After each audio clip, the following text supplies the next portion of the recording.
짧게 하나 더 풀자면은 예, 또 있어. 며칠 전에 여인형 관련해서 보도가 나왔지 않습니까? 예. 이제 무릎 꿇고 반대했다. 네. 그래서 보도 형태만 보면은 여인형이 그래도 뭔가 계엄에 반대하려고 했던 것 같구나. 무릎 꿇고 반대했다니까. 만류했다라고 하니까 자기가. 그런데 오늘날의 그럼 여인형 씨의 모습은 어땠나? 네. 전혀 반성의 태도가 없다. 아, 여전히 싸갈스가 바갈스다. 그리고 무릎 꿇고 이 반대했다는 것도 예. 대통령 계엄은 절대 안 됩니다. 이런 느낌이 아니고 예. 술을 마시고 조금 내가 이거 군은 준비 안 돼 있다고 얘기는 해야 되는데 예. 상사인 대통령한테 어떻게 이게 반대되는 말을 하지 하다 이제 예. 대통령 그 계엄은 안 될 것 같습니다. 이런 분위기지 예. 강력하게 계엄은 절대 안 됩니다 분위기가 아니에요. 그러니까 그게 있어요. 저도 이제 그 유튜브 하면서 늘 소비자들한테 말씀드리는데 우리가 이제 언론 기사에 나온 한 문장 텍스트만 딱 보고 그랬네. 비상계엄을 여인용이도 뭔가 만류한 것처럼 말렸다라는 식으로 무릎 꿇고까지 빌고 막 눈물 흘리는 거 나오니까 그걸 텍스트로 풀어놓으면 사람들은 그것만 보면 진짜 그런 줄 알아요. 얘는 그래도 좀 정신 있네 이렇게 보잖아요. 그리고 또 지상파 뉴스 이런 거는 1분 30초짜리 아니에요, 리포트가. 네. 그 안에는 여인형이 이러면서 사실 그 끝까지 보시면 여인형이 이러고 대답해요. 그렇죠. 오, 굉장히 디테일하십니다. 약간 이렇게 흔들면서 대답을 하고 여인형이 막 이렇게 눈빛 같은 걸 보면은 예전에 그 싸갈스 바갈스였을 때 간첩 사령관이 있을 때의 그 모습 그대로거든요. 근데 1분 30초짜리 지상파 리포트를 보면은 이러고 있는 거 안 나오고 비상계엄을 만류했다라는 이런 장면만 나오다가 갑자기 여인현정 간첩 사령관은 눈물을 흘리기도 했습니다. 이것만 나오는 거야. 그러니까 텍스트를 봐도 여인영이가 만류한 것 같지? 영상 그 리포트를 봐도 만류한 것 같잖아. 근데 그게 아니라는 거예요. 이분들은 전체 맥락을 딱 보시고 풀 영상을 그러니까 여러분들이 보시거나 재판 영상 중에 풀 영상 좀 긴 영상을 보시거나 실제로 들어가셨던 분들은 이게 컨텍스트가 맥락이 기사는 너무 여인영이 만류한 것처럼 나오네. 그 얘기를 하시는 거잖아요. 그렇죠. 왜 제가 그렇게 말씀을 드리냐면 여인형이 증인신문을 봤는데 네. 그 메모가 있어요. 계엄 이전에 2024년 11월 5일 날 작성된 메모인데 그걸 이제 특검 측이 물어봐요. 여기에 리더십 불충분, 히읗, 이응, 지읒, 조기 교체가 무슨 의미냐? 예. 그런데 이제 여인영 씨가 답을 안 해요. 예. 저는 그게 잘못된 태도라고 봐요. 반성한다면 예. 적극적으로 임해야 되잖아요. 예. 그러더니 이게 도대체 계엄이랑 무슨 상관이냐고 따지는 거예요. 그래서 특검 측이 맞아요. 말을 이어갑니다. 자, 히읗은 합참의장, 이응은 연합사 부사령관, 지읒은 지작사령관 맞습니까? 그러니까 이야기가 반전이 되죠. 자기가 계엄이랑 관련 없다 그랬잖아요. 네. 근데 계엄과 관련 없는데 방첩사령관이 합참의장 조기교체를 논합니까? 전혀 안 맞죠. 계엄이 아니고서는 불가능한 이야기들이는데 예. 그러니까 그날 뭐라 그랬냐면 검사들이 네네. 내 기억 이 핸드폰을 조각조각 내가지고 스토리텔링을 한다.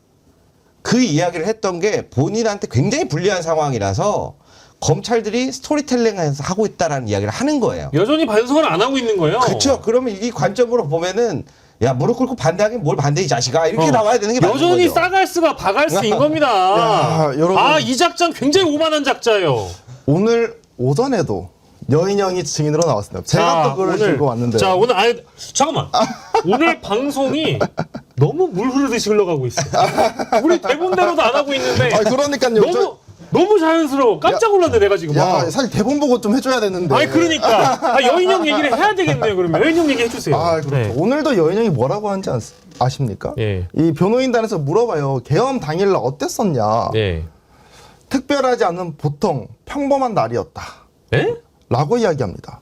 그러면서 그러면서 계엄만 생각한 것처럼 예. 말하는데 나 이 부분 상당히 억울하다는 거예요. 예. 그러면서 무슨 얘기를 하냐?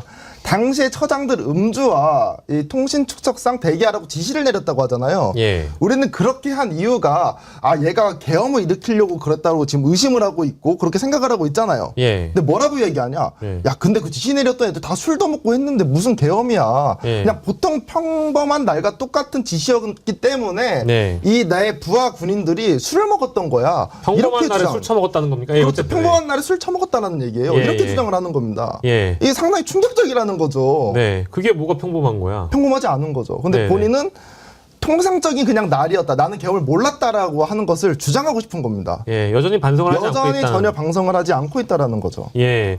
그리고 뭐 그 여인영의 경우에는 이제 우리가 지금 여인영은 전혀 반성을 하지 않았다라는 맥락에서 오늘 들어가셨던 그 재판에 대한 얘기까지 이제 첨언해가지고 첨가해서 드리고 있는 겁니다. 그리고 네. 작년 11월 4일에 네. 여인영 핸드폰에서 김현지라는 이름이 나와요. 이번 그렇죠. 국감에서 이슈였었던. 네. 막 국민의힘에서 김현지 불러라 했는데 사실 김현지라고 하는 분을 잘 몰랐거든요. 예. 근데 작년 11월 4일에 여인영 핸드폰에서 김현지, 강위원, 정진상, 이석기 이 4명의 명단이 나옵니다. 예. 그래서 이 4명의 명단은 왜 적었냐라고 하니까 김용현 당시 장관이 문제가 있다라고 해서 불러준 사람 4명이라는 거예요. 그걸 언제 적었다는 말씀이시죠? 작년 11월 4일 19시 12분에 11월 4일인데 네. 자 그런데 오늘 이번에 왜 그러면 국감장에서 국민의힘은 왜 이렇게 김현지 띄우기에 열심히였는가? 예. 사실은 이때부터 이미 김현지라는 사람을 찍어놓고 있었고 윤호개인 쪽에서 예. 이게 흘러왔다라고 보여지거든요. 그렇죠. 근데 이거에 대해서 이야기하는 보도가 없더라고요. 그러니까 여인영이라는 사람이 김용현으로부터 이런 사람들의 이름을 듣고 메모를 한 것이다. 11월 4일에 이 우리가 생각하지 못했던 미처 생각하지 못했던 사람들의 이름을 적었다라고 한다면 그 사람들의 이름이 지금도 가장 많이 국민의힘 쪽으로부터 막 튀어나온 거잖아요. 그러면 김현지라는 이름이 왜 들어갔을까를 가만히 생각해 보면 이거는 정치인들에 대한 히스토리를 좀 미리 알고 있었던 사람들, 소위 이제 빠꾸미들이라고 해야 되겠죠?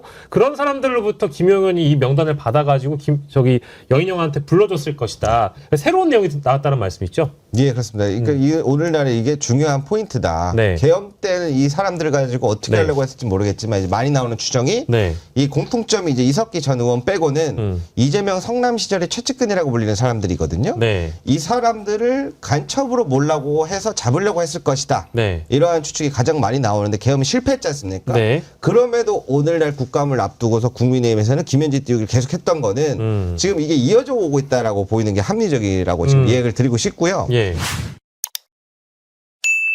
하나만 생각해봐도 저 증언에 신빙성이 없는 것이 윤석열이 저렇게 남의 말을 길게 들을 스타일이 아닙니다. 길게 말할 시간 안 줘요.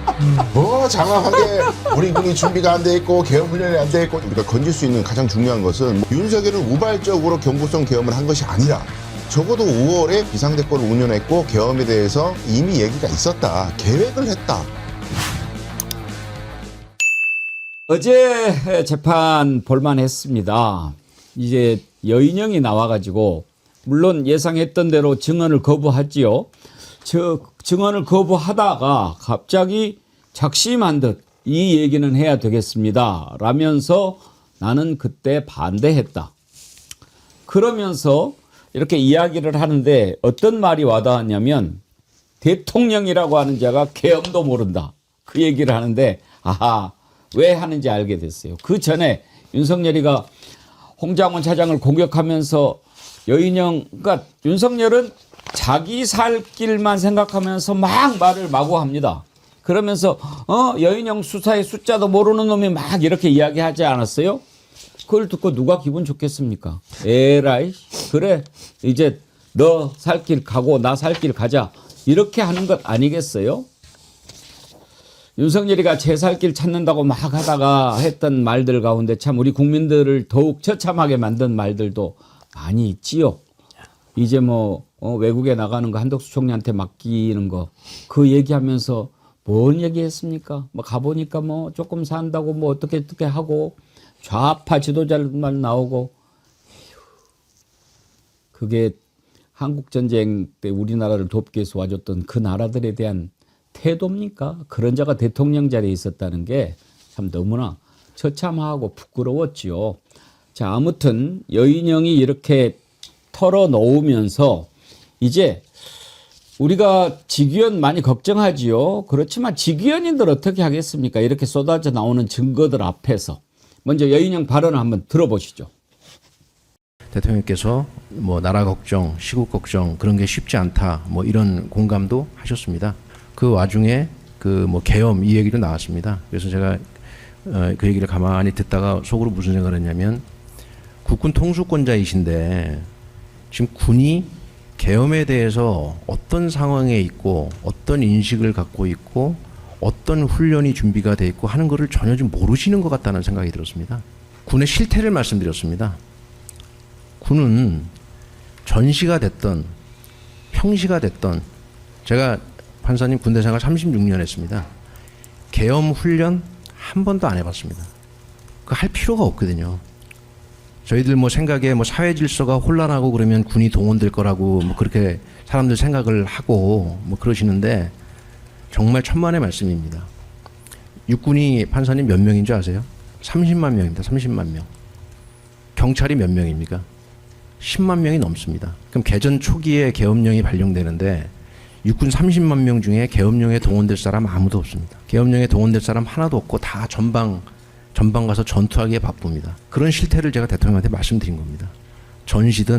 전시가 그러할진데 무슨 평시에 계엄령을 합니까? 말도 안 되는 소리입니다.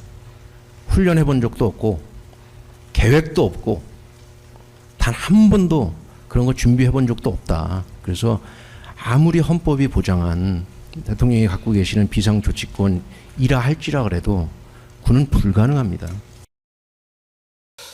자, 강수영 변호사님. 네. 일단 처음에는 증언 거부하다가 네. 저렇게 장황하게 예. 얘기를 하지 않았습니까? 네. 의도가 어디에 있다고 보십니까? 우선은 결국 본인이 계엄을 미리 사전 준비한 사실이 없기 때문에 내란 중요임무 종사든 방조든 전혀 책임이 없다는 얘기를 강조하려고 하는 것 같은데, 하나만 생각해봐도 저 증언의 신빙성이 없는 것이 윤석열이 저렇게 남의 말을 길게 들을 스타일이 아닙니다. 길게 말할 시간 안 줘요. 뭐 장황하게 우리 군이 준비가 안 돼 있고 계엄 훈련이 안 돼 있고 지금 판사님 막 부르면서 얘기하잖아요. 그러면 거꾸로 그때 상황을 환치해서 대통령님 제가 군생활 30년 했습니다. 군대가 지금 그게 말할 틈을 안 줘. 저런 말을 한 게 아니고 그냥 지금 당장은 좀 어려운데요.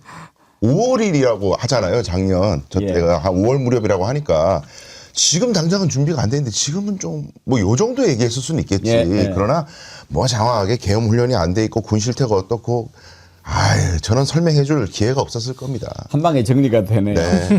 저는 들으면서 두 가지 의도 생각했어요. 하나는 방금 말씀하신 대로 나는 살아야겠다 하는 게 있고, 또 하나는 뭐? 나 수사의 숫자도 모르는 놈이라고? 너는 계엄의 개자도 모르더라. 그 얘기하고 싶은 거 아니었을까요? 맞습니다. 두 가지 의미가 다 포함되어 있는 것 같아요. 아까 굉장히 정확한 말씀하셨는데요. 각자 도생으로 들어간 거예요. 윤석열이 사실은 계엄 비상대권은 대통령만 오로지 가질 수 있는 권한이란 말이에요. 근데 자기가 계엄을 선포해놓고 난 다음에 지금 부하 책임으로 다 책임을 떠넘기는 거란 말이에요. 근데 지금 계엄 준비는 누가 했습니까? 사실상 방첩사가 했단 말이에요. 방첩사가 중심이 돼서 계엄 준비를 다 했는데, 그러면 방첩사령관한테 계엄을 다 떠넘기는 상황이 되니 당연히 사령관 입장에선 아니 저는 반대했는데요? 이렇게 얘기할 수밖에 없다는 거예요. 그러니까 윤석열의 치졸한 모습이 다시 드러났다고 보이고요. 그러니까 방첩사령관이라는 사람이 아까 이제 더 길게 말 못했을 거라고 얘기를 하시는데, 윤석열이 경로에서 비상대권이 필요하다고 얘기했는데 자기가 군 현실을 얘기해서 정 안 돼서도 아니고 자기가 너무 무례하게 얘기한 것 같아서 무릎을 꿇었다. 이렇게 얘기를 하거든요. 진짜 자기가 계엄에 참여할 생각이 없고 반대할 생각이었다고 하면 무릎을 꿇으면 안 되죠. 저를 차라리 죽이십시오. 이렇게 얘기를 해야 되는 거죠. 뭔 무례를 해가지고 자기가 무릎을 꿇습니까? 저를 밟고 가십시오. 이렇게 얘기를 해야 맞는 거란 말이에요. 이런 것도 앞뒤가 맞지 않는 얘기를 하고 있고요. 저는 사실 제일 놀랐던 건 뭐냐면 너무 표정이 여유로워요. 아니 나는 괜찮다고 생각하는 모양이죠. 그 사람이 초조함 같은 게 하나도 안 보여요. 그러니까 저런 사람이니까 계엄에 충원고 선후배 형님 동생이 이러다가 계엄한 거 아닌가 그런 생각이 들어서 그 표정이 오히려 던져 섬뜩했어요. 예, 표정이 차분해졌죠. 아마 그런 것도 있을 거예요. 그동안에 어떻게 하면은 윤석열 살려볼까 전전긍긍하다가 그 말 듣고 에라 너 죽고 나 죽자 이런 마음 먹으면 사람이 뭘 포기하면 좀 편안해지지 않나요? 무엇이 저렇게 여인형을 돌변시켰을까요? 저는 결정적인 게 윤석열의 그 발언이라고 생각합니다. 홍장훈 차장 공격하면서 수사의 숫자도 모르는 놈이라고 여인형을 아주 그냥 엉망으로 만들어 버렸잖아요. 그 발언 들어보시죠. 여인형이 이게 아니 방첩사령관이라고 그러면 기본적으로 뭐 수사를 좀 알아야 되는데 아니 이거 도대체 통신사 위치 추적 영장 없이 해달라는 거 보니까 이 친구 이게 도대체 뭘 아는 놈인가 이래갖고 무슨 체포라는 업무를 하겠나라고 지금 생각을 했다고 그러셨는데 그러면 그거를 이제 대통령이 지시했다고 이해를 했다는 거 아니에요. 다시 한번 생각해 보면 야 이게 대통령이 지시해서 이런 위치 추적 같은 거를 하게끔 한다는 게 곰곰이 생각해 보면 좀 어색하고 좀 이상하지 않았냐는 걸 묻는 거예요, 그냥. 대통령이 지시하지도 않았는데 네. 일개 군의 삼성 장군인 밤쪽사령관이 이재명 야당 대표, 우원식 국회의장, 한동훈 여당 대표를 체포 구금해서 방첩사 구금시설에 구금하고 심문하겠다고 하는 거는 그러면 방첩사령관 혼자 생각이란 말씀이십니까? 아니 그게 요지입니다. 그 요지인데 예. 그거는 이제 우리 증인의 요지고 여인영 방첩사령관도 증인한테 이런 실시간 위치 추적 부탁하는 거 보니까 이 친구 이거 좀 이상하네라는 생각이 들었으면 피고인 부하에게 책임을 전가하시는 건 아니죠? 아니 그 얘기를 하는 게 지금 아니에요. 예. 그 얘기하는 게 아니라 피고인. 그러니까요, 윤석열이가 장황하잖아요. 뭐 말을. 근데 그 말은 자기가 살아보겠다고 하여튼 뭐 이것저것 털고 나 살아보겠다고 여인형을 막 이렇게 아주 엉망으로 만들어 버린 거 아닙니까, 전현 원장님? 근데 저는 그 윤석열, 여인영 두 사람의 모습을 보면서 복수혈전인데 참 찌질한 복수혈전이라는 생각이 들었어요. 반성하고 이러는 게 아니라 서로 너 탓이었는데 근데 용어가 참 보면은 윤석열도 그렇습니다. 한때 사령관이고 자기를 위해서 충성을 하겠다는 사람을 사령관이라는 놈이 수사에 시효자 또 못 알아. 그리고 나 검찰총장까지 한 사람이야. 그때 여인영이 똑같이 갚은 거죠. 뭐라 그랬어? 이 윤석열 모질이야. 이런 거의 이 수준이에요. 국군 통수권자인데 계엄에 대해서 몰라. 이거 그냥 그대로 돌려진 거예요. 당신 검찰총장 했어? 나 군생활 36년 했어. 똑같이 맞받았는데 이게 참 치졸한 복수혈전이라는 생각이 들고요. 어쨌건 국민들의 입장에서 보면 한 명은 내란 수괴이고 한 명은 내란 잔당입니다. 그래서 둘 다 참 뻔뻔하다는 생각이 들었고요. 또 하나 제가 보니까 어쨌든 윤석열은 군 통수권자였고 여인영은 방첩사령관이었는데 제가 어제 사실 국회에 가서 군에 관련된 분들을 만나서 좀 세미나를 하고 왔는데 아직도 군 내부에 내란 세력 잔당이 척결되지 않았다는 우려의 목소리가 나오고 있거든요. 과연 이게 윤석열과 여인영 같은 사람들만의 문제였을까? 어려운 일이긴 하지만 군 내부에서의 옥석을 가리는 작업도 좀 진행돼야 된다. 이 말씀 덧붙이고 싶습니다. 결정적으로 여인영 머리를 돌게 한 발언이 바로 그거죠. 수사의 시효자도 모르는 놈. 방첩사령관이면은 그야말로 군 관련해가지고 가장 잘한다고 본인은 생각했을 거 아니에요. 근데 국군 통수권자로 그것도 자기 고등학교 선배라고 하는 자가 자기를 그렇게 얘기하는데 누가 기분 좋겠어요? 딱 그 부분 들어보죠. 수사의 시효자도 모르는 놈라고 했던 부분. 뭐 도대체 방첩사령관이라는 놈이 이거 수사의 시효자도 모르고 이거 검찰총장까지 지낸 사람인데 저 양반이 도대체 이런 거를 여인영이한테 시키고 여인영이가 저 대통령 지시받아 이런 거를 저 증인한테 부탁한다는 건 이게 좀 연결이 좀 잘 안 되지 않습니까? 저는 너무 연결이 잘 되는데요. 너무 연결이 찰떡같이 되는데 왜 저걸 저렇게 우기지? 그러니까 윤석열 얘기는 자 홍장원 전 차장이 아니 방첩사령관이 얘기하는 게 아니 영장도 없이 위치 추적을 하고 어쩌고 이런 얘기하길래 이 양반이 좀 제정신인가? 라는 생각을 홍 차장이 했다는 거 아니에요. 근데 윤석열이 묻고 싶은 거는 그래 제정신이 아닌 짓을 대통령이 시켰겠어? 나도 검찰총장까지 한 사람인데 바로 그거예요. 나도 법을 아는 사람인데 이 자식아 내가 그걸 시켰겠어? 막 이러는 건데 우리 국민들 생각에 얼마든지 하지. 불법을 저지르는 게 뭐 습관적으로 거짓말하고 불법 저지르는 사람인데 왜 못해? 아유 이게 논리적으로 이게 설득력이 없나요? 본인한테 그냥 이어지는데 오히려 방첩사령관이 그렇게 제정신이 아닌 짓을 하는 배경에는 누가 시키지 않은 한 저런 짓을 하겠느냐. 자기도 위법인 걸 알면서도 어쩔 수 없이 하는구나. 그러면 누구겠느냐. 대통령이지. 이게 논리적이지 않아요? 왜 저런 질문을 하는지 이해를 할 수가 없습니다. 제가 윤석열을 사악한 자라고 부르는 이유가 바로 그겁니다. 네. 무엇이 옳은지 모르고 한다면 그건 뭐 그냥 짐승이니까. 그런데 무엇이 옳은 건지 안단 말이에요. 그런데 그렇게 안 했잖아요. 그래놓고 나중에 거기에 대해서 추궁을 하면 내가 그래도 검찰총장을 했고 대통령을 했는데 이렇게 하지 이렇게 하겠습니까? 라고 얘기를 해요. 그러니까 사악한지 한 거죠. 그게 어울리는 비유인지 모르겠는데 공자가 이렇게 길을 걸어가는데 어떤 사람이 이렇게 길에서 오줌을 누고 있는 거예요. 그러니까 공자가 아주 혼을 냈다는 거 아닙니까? 어떻게 이렇게 길에서 그렇게 저기 하느냐 부끄럽게. 지나가는데 어떤 사람이 길에서 똥을 누고 있는 거예요. 근데 그냥 지나갔다는 거 아닙니까? 제자가 아니 선생님 아까 오줌 누는 사람은 그렇게 혼을 내시면서 똥 누는 사람은 왜 그냥 지나가십니까? 오줌 누는 놈은 자기가 그래도 조금 부끄러운 줄 알고 이렇게 숨어서 누지만 대로변에서 똥을 누는 놈은 부끄러움조차 모르는 놈은 아예 뭐라고 해도 소용이 없다. 이렇게 얘기하셨다는 거 아닙니까? 그러니까 저는 오히려 그게 더 맞는 것 같은데요. 공자가 시가 마려워서 오줌을 넣었어요. 근데 옆에 목격자가 왜 오줌을 넣으십니까? 공자인데 이렇게 얘기하니까 제가 그걸 넣을 사람으로 보이십니까? 이렇게 얘기하는 게 오히려 더 맞는 거 아닌가 싶어요. 자기가 검찰총장 출신인데 내가 그렇게 체포를 지시하고 그렇게 하겠습니까? 그리고 내가 수사를 해봤는데 만약에 영장을 받아서 누구 체포라고 하면은 내가 지시를 했다고 하면 너는 그 지시를 이행하기 위해서 여러 가지 인적사항이나 주소나 이런 것들을 다 확인했어야 되는데 그 확인도 안 했던 거 아니냐.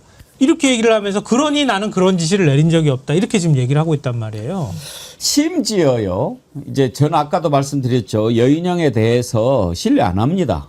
지 살려고 지금 이렇게 하는데 어찌 됐든 이제 복수심이 불타는 거죠. 아니 나를 그렇게 부려먹어 놓고 이제 와서 나를 저런 식으로 해? 그런 마음이 든 거죠. 그러다 보니까 홍장원 차장 편을 들어요. 여인영이가. 그 부분도 한번 들어보시죠. 네, 홍장원 씨에 대한 제 기본 입장은 그 사람도 평생 국가와 국민을 위해서 헌신한 공직자고 저도 마찬가지입니다. 그런데 뭐 이유가 뭔지 나중에 다 밝혀지겠지만 어쩌다 이런 일에 연루가 돼서 그 사람도 고초받고 있고 저도 고초받고 있습니다. 그래서 아까 조지호 청장 말씀드린 것처럼 저는 홍장원 씨랑도 다투고 싶지 않습니다. 같은 피해자들끼리 쉽게 말하면 제 느낌은 그겁니다. 같이 고초받고 있고 고난받는 사람들끼리 서로 물고 뜯고 하고 싶지 않습니다. 그러나 그분이 말씀하신 거에 대해서 옳고 그름의 문제는 있기 때문에 그것은 올 2월 달에 제가 헌재에서 뭐라고 얘기를 하고 헌재에 무슨 뭐 의견서인지 뭔지 진술서인지 뭐 낸 게 있습니다. 그 내용과 입장이 달라진 게 하나도 없으니까 그 내용을 좀 봐주십시오. 그래서 홍장원 씨 관련해서도 별로 여기서 얘기하고 싶지 않습니다. 그냥 가슴이 아픕니다. 그 생각하면은. 자, 저자도 사악한 거죠. 지금 그거 아닙니까? 홍장원도 참 나처럼 당했다라고 얘기하면서 홍장원 편을 드는 것 같지만 홍장원 차장은 피해자죠. 내 말 안 들었다고 잘라버리고 그랬잖아요. 얘는 가해자죠. 그런데 자신도 같은 피해자다. 지금 이렇게 얘기하고 싶은 거죠? 방점이 홍장원 차장의 편다기보다는 자기도 홍장원 차장하고 같은 입장이기 때문에 우리 국민들이 나도 홍 차장처럼 불쌍하게 봐달라. 이 얘기를 하고 싶은 거잖아요, 결국. 근데 이 재판 내내 증언을 보면은 핵심을 자꾸 비껴가는데 제일 중요한 게 그 방첩사의 부하 직원들이 진술을 했잖아요. 이미 자필 진술서를 검찰에 내면서 정치인들을 체포하라는 14명의 명단을 내가 지시를 받아서 적었다. 국민의 방첩사 수사조정과장. 이 얘기를 했어요. 수사단장한테 임무를 부여받았다. 체포 임무를. 그러면 수사단장이라든지 수사조정과장이 이렇게 지시를 받았다고 얘기하는데 방첩사령관은 몰랐다? 그 사령관 없이 이 사람들이 그냥 알아서 이렇게 한 거다? 이것도 패턴이 윤석열하고 똑같은 거예요, 그러면. 윤석열도 마찬가지잖아요. 자기는 지시한 적이 없는데 방첩사에서 이렇게 움직였다는 거고 방첩사 밑에 직원들은 이렇게 했다는데 뭐 방첩사령관도 자기는 지시한 적이 없대. 그럼 홍장원 차장의 메모 내용과 그 이름 명단하고 이 지시 진술서의 내용이 똑같잖아요. 사람이 명단이 일치하잖아요. 이 부분을 설명해야지. 이 부분에 대해서 질문하면 이런 거 질문하면 다 지원 거부권 행사합니다. 홍장원 차장이 얘기하는 거에 대해서는 나 말하고 싶지 않아요. 후달리는 거 말하기 싫대. 이런 비겁한 걸 법원에서 어떻게 봐주겠습니까? 저런 이야기 하면은 지기현이가 믿어줄 거라고 생각하는지 모르겠지만 우리 정어리 의원님들은 다 간파합니다. 파란 하늘님 묻어가지 마라. 군산 이웃님 같이 고초를 받아. 홍장호는 명령에 따르지 않았고 너는 명령대로 한 거잖아. 수도사님 미친놈 너는 따라갔고 홍은 돌아섰다. 이향님 시건방 떨며 국회에서 거짓말하던 놈이 참 뻔뻔하게도 떠드네. 비가 오는 도시 위에는 달. 너 성공했으면 그리고 너 국회 나가서 건방 떨던 그 모습 기억이 생생하다. 그래요. 바로 이것 때문에 믿을 수 없는 거예요. 전현 원장님. 지금도 우리가 기억하는 게 언제부터 계엄을 모의했는지 알 수 있는 게 바로 김용현, 여인영 이런 자들이 국회에 나와서 답변하는 태도. 뭐지? 뭐가 저렇게 당당하지? 막 큰 소리 빵빵 치고 김민석 의원한테 그러니까 대통령 못 되는 겁니다. 김용현 이런 시간방 떨었잖아요. 여인영도 눈 부릅뜨면서 이야기하고 자세 똑바로 하라고 그러는데 그때 이미 마음속에 국회의원들을 바라볼 때 너 체포조, 너 체포 명단 1호야 이 자식아. 계엄 너 성공하면 바로 너 내 앞에서 무릎 꿇고 일단 쥐어받고 이런 생각이 있는 거 아니에요. 그러니까 여인영, 김용현 같은 사람들이 이미 윤석열과 5월과 6월 사이에 저녁 식사할 정도로 친했다는 거 아닙니까? 그러니까 이 사람 입장에서는 본인을 거의 대통령급으로 생각을 했던 거고 국회에 와서는 어떻게 봤느냐. 이재명 당시 야당 대표, 우원식 국회의장 그리고 한동훈 국민의힘 대표 같은 사람들 내가 맘만 먹으면 끌어다가 어떻게 할 수 있어라는 생각을 했던 거죠. 그랬더니 국회에서 보였던 거는 순 거짓말 그리고 뻔뻔한 태도였던 건데 국회의 모습이 왜 중요하냐면 이건 당연히 정치인들을 대하는 모습 인 것이 아니라 국민들을 어떻게 바라보고 있느냐를 보여주는 거거든요. 그렇기 때문에 더 뻔뻔하고 더 엄벌이 불가피하다고 생각을 하고요. 저는 어제 좀 기가 막힌 게 뭐였냐면은 일개 사령관이란 말을 쓰여서 사령관이 일개 사령관입니까? 그리고 무릎 꿇고 자기가 했다라는 것이 마치 충심으로 다해서 윤석열을 설득하려고 했다라는 듯이 계엄을 반대했다라는 듯이 포장을 할 거라는 건데 저는 변호사 말씀에 너무 동감합니다. 윤석열이 아마 술 먹고 소리 빽빽 지르니까 거기서 죄송합니다 하고 납작 엎드린 게 아닐까 이런 생각이 들고요. 또 하나 홍장원 처장을 끌어들이는 것도 되게 야비한 게 홍장원 차장이 아마 그 여인영에 대해서 윤석열을 얘기하니까 피고인 부하에게 책임 전가라는 거죠. 라고 꾸짖으니까 거기에 아마 힘을 들어서 나를 홍장원과 같은 피해자야 나야겠다 이런 생각을 하는 것 같습니다. 하지만 우리는 분명히 기억하고 있습니다. 여인영 그리고 김용현 이런 사람들이 국회에 나가서 얼마나 거짓말을 했었고 당시 국민을 대표해서 물었던 국회의원들 앞에 얼마나 뻔뻔하게 거짓말을 했는지 알고 있기 때문에 국민들은 속지 않을 거고 재판부에서도 이런 점 그동안의 맥락을 충분히 살펴봐야 된다고 생각합니다. 홍장원 차장 요즘에 아주 더 관심의 대상이 되고 있죠. 동구리님, 홍장원 팬 돼버렸어요.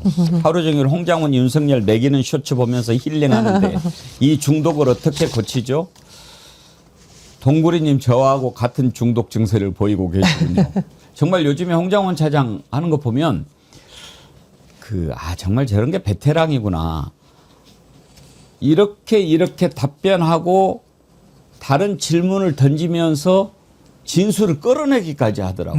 그러니까 거기에 대해서 해명하다가 그러니까 윤석열한테 예를 들어서 윤석열한테 당신이 체포조 명단 불러줬어? 그러면 안 했다고 부인하든지 증언을 거부할 거예요. 근데 아니 뭐 하면서 이러다 하니까 아니 그래서 뭐 이렇게 하다가 자기가 불러줬다는 거를 실토를 하게 만들어버리는 거예요. 네. 그 신문에 기술이라는 얘기를 하더라고요. 네. 그러니까 상대방한테 먼저 던지면 상대방이 말을 할 거라는 걸 예상하고 그다음 질문을 준비하는 그렇죠. 거예요. 그러니까 이게 사실은 국정원 요원으로 그냥 쭉 컸던 사람이잖아요. 원래 이게 우리가 생각하는 딱 정보 요원의 모델이 되는 사람인 것 같아요. 그러니까 이건 진보 보수 이런 걸 떠나서 정말 국가를 위해서 정보맨으로 어떻게 자기가 살아왔는지가 그대로 그냥 얘기하는 거에 드러나는 것 같고요. 그러니까 이 사람은 거기다가 또 자기는 진실을 얘기하고 있으니까 이 꿀릴 게 없잖아요. 윤석열이란 사람은 자기가 어떻게 해서든 상황을 모면하기 위해서 계속 거짓말을 해야 되니까 결국 신문 기술에도 뒤지고 그리고 나중에 가가지고 거짓말을 계속 하다 보니까 그 거짓말이 들통이 나고 이게 지금 악순환이 반복이 되는 건데요. 이거는 사실은 우리가 공판 중심주의 얘기하지만 우리가 볼 때도 다 보이잖아요. 판사 눈에 왜 안 보이겠습니까? 저는 당연히 판사 눈에 이 거짓말들이 다 보일 거라고 생각하고요. 나중에 가서 유죄 판결로 이어질 거다 그렇게 생각합니다. 그리고 아까 여인형 얘기했는데요. 여인형 휴대폰, 여인형 메모 여기에 이 내란에 적극적으로 가담했다는 증거가 다 나왔어요 이미. 그 다 아시다시피 무인기 보낼 때 무인기 무슨 요양소라든가 북한이 제일 자존심 건드릴 만한 곳에 보내야 된다는 식으로 메모 남겨놓거나 자기가 그 중간에 사령관들 충성스러운 군인들이라고 해가지고 메모 남겨놨던 그런 게 다 남아 있어요. 저 사람은 제가 볼 땐 내란임에서 벗어날 수가 없습니다. 아무튼 뭐 지금 예. 저는 홍장원 차장하고 김계리 변호사 이 장면도 너무 김계리 변호사 지금 정치하시는 거예요. 와 한마디로 너무 재짓고 지금 증인에게 불리한 뭐 끌어내려고 하시는 거예요. 할 말 없게 만들어 버리잖아요. 저는 사실 그런 점도 굉장히 주목해서 봤습니다. 홍장원 차장이 김계리 보면서 얼마나 같지 않겠습니까? 제가 봐도 참 까면 안 되는데. 그러니까 보통 근데 사실 증인신문 자리에서는 증인이 질문을 하지 못하게 해요. 보통은. 왜냐하면 증언을 이제 물어보는 거에 대답하는 자리이기 때문에 본인의 의견을 피력하거나 오히려 궁금증을 되묻거나 이런 것들을 원래 제지하기 마련이거든요. 저도 이제 변호사다 보니까 법정에서 저렇게 이제 증인들 중에 간혹 막 이렇게 대드시는 분이 있어요. 질문하면서 역으로. 그러면 이제 아니 지금 이 자리는 그런 자리가 아닙니다라고 제지를 보통 하거든요. 근데 지금 변호인들 보면은 완전히 눌린 거예요. 홍 전 차장한테 눌려가지고 김계리 변호사 그런 식의 말을 어버버버 하긴 하던데 아니 지금 증인이 그런 자리가 아니고 지금 답변을 하셔야 이러면서 다 뭉개져요. 그러니까 전부 다 감당이 안 되니까 알았습니다 여기까지 하겠습니다 이런 식으로 아예 그냥 카리스마에 압도되는 모습이었어요. 그걸 또 재판장도 안 말려 또 그런 상황을 보통 판사가 개입을 하는데. 근데 네. 사실 변호사하면 우리 사회에서 최고의 엘리트 아닙니까? 그런데 요즘에 김계리, 이하상, 권우현 뭐 이런 자들 보면 참 강수영 변호사님 그 변호사들도 그런 사람들도 있나 봐요. 아, 그러니까요. 이게 전부 다 우리 사회가 그 권위에 의존하는 그 변명을 많이 하는데 윤석열도 마찬가지고 대통령이 그럴 리가 있나? 검찰총장이 법을 모를 리가 있나? 여인형도 봐요. 내가 30년 헌신한 공직자인데 그럴 리가 있나? 변호사도 내가 변호사인데 그럴 리가 있나? 아니 그러고 있잖아요. 전부 다. 이제는 권위가 해체된 시대인 것 같아요. 어떤 높은 자리에 있다고 해서 당연히 뭐 공부 잘하고 엄마 말 잘 듣고 누가 그렇게 생각하냐고요. 더 나쁜 짓 더 많이 하는데 그게 이제 이번 내란을 겪으면서 우리 국민들에게 주는 큰 뭐라고 할까 사회 변화일 것 같고요. 더 이상 권위를 신뢰하지 않는다. 다 실력으로 평가하고 인격은 별개다. 권위와. 그런 말씀을 꼭 드리고 싶고 뭐 어쨌든 지금 이들이 내란 가운데 이제 이 여인형의 증언 가운데 우리가 건질 수 있는 가장 중요한 것은 뭐 본인은 살려고 여러 가지 얘기를 했겠지만 그 재판부가 핵심적으로 꿰뚫는 메시지는 윤석열은 우발적으로 경고성 계엄을 한 것이 아니라 적어도 5월에 비상대권을 운영했고 계엄에 대해서 술자리든 뭐든 간에 하여간 이미 얘기가 있었다. 계획을 했다. 절대 우발적이지 않았다라는 것을 법원이 여인형의 증언을 통해서 간파했다. 이것이 소득으로 평가해야 될 겁니다. 예.